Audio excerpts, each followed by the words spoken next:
بسم الله الرحمن الرحيم.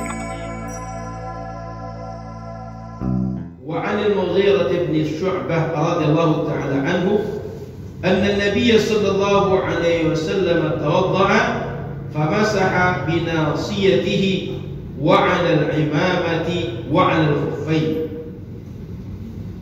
Berasal dari jalur riwayat sahabat Mughirah bin Syu'bah, semoga Allah ridha beliau.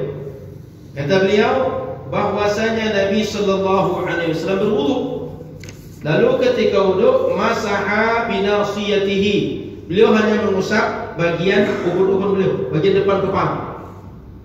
Artinya ketika beliau usap itu hanya bagian ubun-ubun, tidak diusap keseluruhan. Wa 'alal imamah, dan beliau mengusap di atas imamah juga. Wa 'alal khuffaini, dan mengusap di atas khuf. Nanti kalau kita belajar bab berikutnya, orang pakai khuf boleh mengusap kakinya kalau dia musafir 3 hari 3 malam, kalau orang mukim 1 hari 1 malam. Jadi bab ini menjelaskan apa saja dalam wudu yang boleh diusap, tak dibasuh gitu. Artinya tangan dilembabkan dengan air lalu kita usapkan ke bagian-bagian yang disebutkan. Di antaranya adalah Nabi menyebutkan kepala bagian depan. Yang kedua, imamah. Kita lilit imamah kepala, di atas imamahnya. Yang ketiga, khuf. Maka Bapak Ibu yang dirahmati Allah Subhanahu wa taala, dalam sebagian riwayat dzukira ba'duhum al-mas'a 'ala an-nasiyah wal imamah wa lam yadhkur ba'duhum an-nasiyah. Sebagian mengatakan imamah dan nasiyah, sebagian mengatakan imamahnya, tak menyebutkan nasiyah, tak menyebutkan bagian depan kepala, artinya imamah saja. Yang sebagian menyebutkan dua-duanya, bagian depan kepala dan juga imamah. Baik, Bapak Ibu yang dirahmati Allah Subhanahu wa taala, apa maksud dari hadis ini? Istadalla bil haditsil qailuna bi 'adami wujubi mas'i jami'ir ra's. Berdasarkan hadis ini, mereka mengatakan tak wajib mengusap seluruh kepala, seperti mazhab Syafi'i, seperti mazhab Imam Abu Hanifah dan Imam Ahmad dalam satu riwayatnya. Jadi sebagian ulama tidak mewajibkan mengusap seluruh kepala. Dasarnya di mana? Hadis ini. Hadis ini Nabi menyebutkan bahwa sebagian depan kepala saja diusap.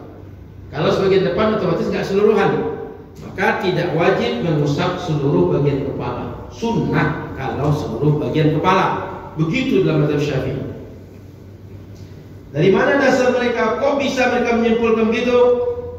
Karena Rasul sallallahu alaihi wasallam iktafa bi mas'i ba'di ra'sihi wa huwa an-nasiyah ay muqaddamur ra's. Nabi kan mengusapkan cuma sebagian kepala, yaitu bagian depan saja. Berarti tidak mesti keseluruhan. Kan kita mesti ikut Nabi. Nabi melakukan cuma sebagian, tidak keseluruhan. Maka berdasarkan itu boleh jika hanya sebagian, tak harus keseluruhan.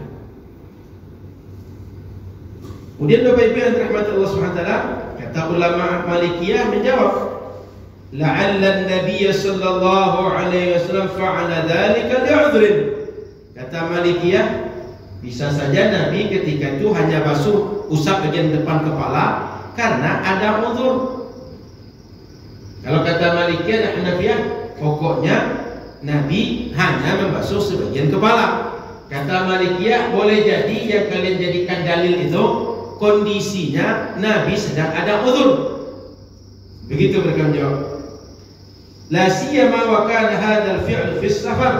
Apalagi yang dilakukan Nabi ini ketika Nabi sedang safar.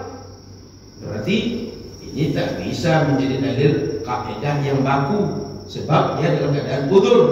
Uzurnya apa? Safar. Wa huwa mazinnatul a'dzar wa mawdhi'ul isti'jal ikhtisar. Karena safar ini sangat berpotensi orang melakukan segala sesuatu cepat, ringkas. Contoh ringkas, sholat di jamak dan lain-lain. Sebab wa'adfu kathir min al-fara'id li ajli al-masyaqqat wal akhtar, dan syariat melepaskan tanggungan atau menghapuskan kewajiban sebagian tanggungan syariat sebab repotnya, beratnya, sengsaranya, susahnya perjalanan. thumma huwa lam yaktafi bin nasiyah hatta masaha 'ala al-imamah. Kemudian kata Malikiyah, kalau Rasul tak hanya mengusap sebagian kepala depannya, tapi imamah juga. Berarti kata Malikiyah, enggak benar juga bahwa Nabi basuh sebagian, tapi Nabi membasuh keseluruhan. Cuma mungkin waktu itu repot, diusap bagian depan dikit langsung ke kepala, sisanya buat seluruh kepala tapi dari imamah. Imamah kenapa tadi dibuka? Uzur. Sebab orang perjalanan segala dibuka pakai ini repot nanti. Itu kata Malikiyah, dijawab ulama Syafi'iyah dan Hanabilah.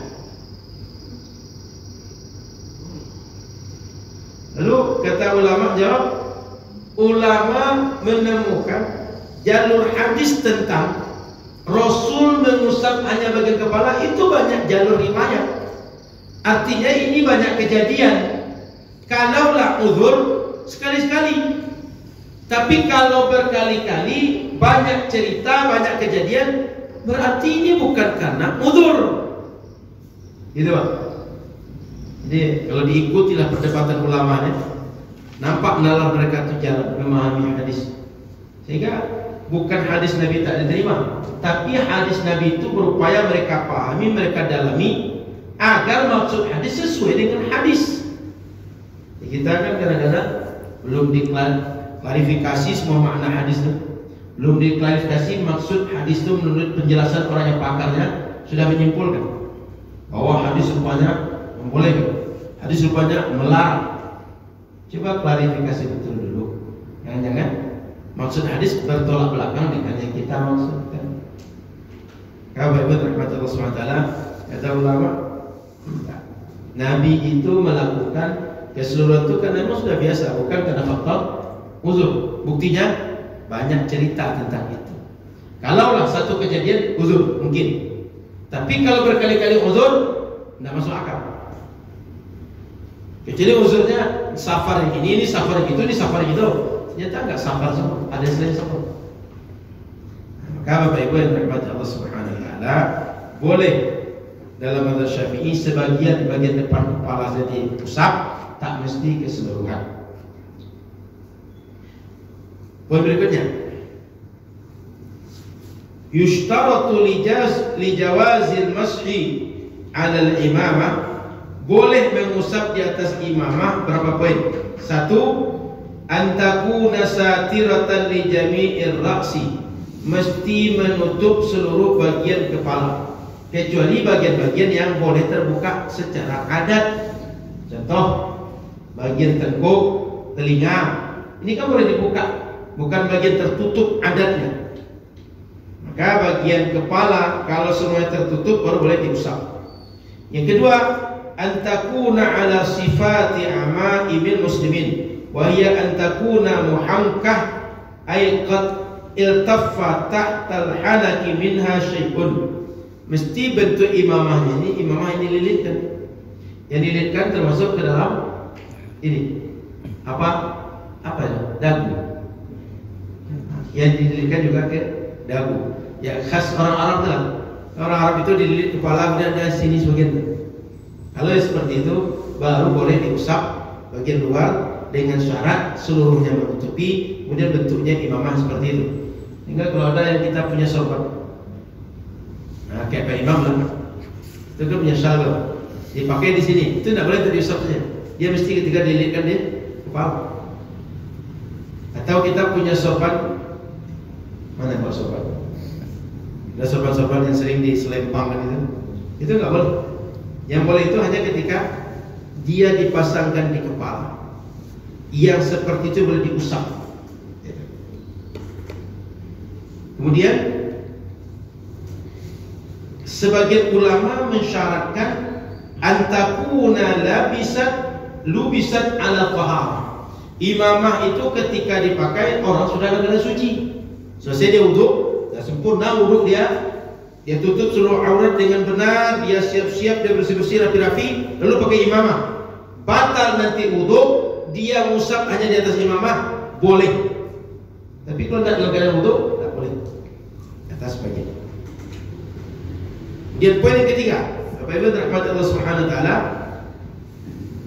bahwa mengusap di atas imamah itu boleh secara syariat sebagai mengganti kepala. Ini riwayat Imam Ahmad, Imam Ishaq bin Rahawiyah dan Imam Auza'i.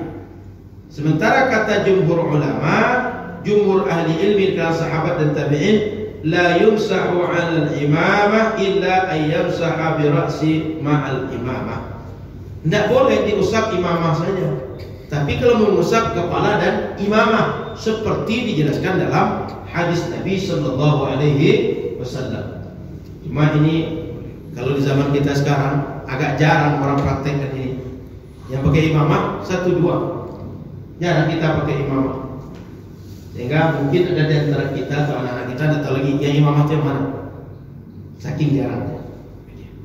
Jadi Bapak Ibu rahmat Allah Subhanahu wa taala, sah berwudu kalau mengusap pakai imamah. Tapi kata jumhur ulama, jika kepala diusap, imamah juga diusap. Kata sebagian kecil, kata Imam Ahmad dan sebagian yang lain, itu sah meskipun ketika kita mengusap itu tidak mengusap kepala juga, hanya imamah saja. Dua pandangan. Hadisnya sama, pandangan dua.